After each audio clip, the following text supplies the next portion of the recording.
Hey guys, what's going on? Today we're going to do a review on the Trijicon Accupin. Now this is a bow sight that I've had my eye on for a really long time. Ever since it actually first came out. I really wanted to play with one, buy one, shoot one, you know, the whole big deal. But for what they retail at, I just could never see myself spending the money.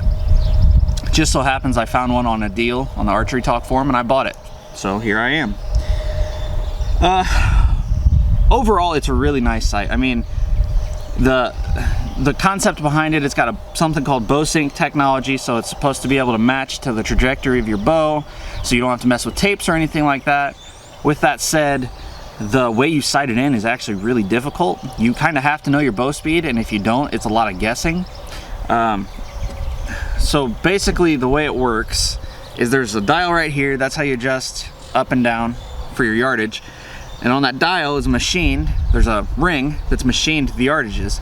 There's a screw up top, you loosen it and you rotate it to get it matched with your 20. And then you use this dial back here and adjust the sight forward and backward to get it matched with your trajectory. And that's how you get your 20, 30, 40 to match right with the wheel. So if you don't have a general idea of what your bow speed is, this thing can be a giant pain.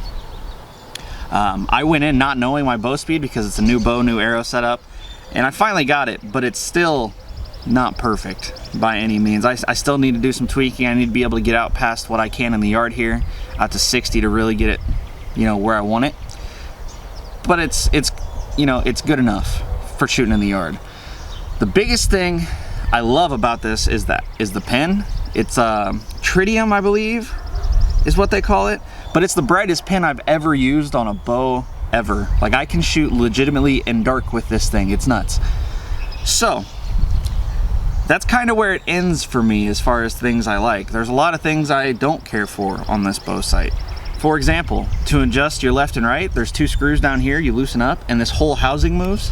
Not a big deal, except there's no micro adjust. And after you use this enough, this rail here starts to get pitted. So it likes to favor directions one way or the other when you're tightening things down. Don't like that at all. I feel like for the price range, you should be able to put some kind of micro adjust system here. The biggest complaint I have is this. I don't know if you guys can see that very well, but this front housing actually wiggles, and it's not much, maybe an 1/8 of an inch, 1/16 of an inch up and down. So 20, 30 yards, bow hunting, an average bow hunting distance is not a big deal. 50, 60 yards, you're talking inch, 2, 3, 4, 5, 6, you know, the further you get out, the more it's gonna be off.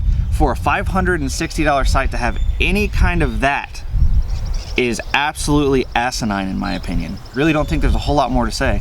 I don't feel like this sight is worth $560. I just don't. It doesn't make any sense to me as to why this would be worth that amount of money.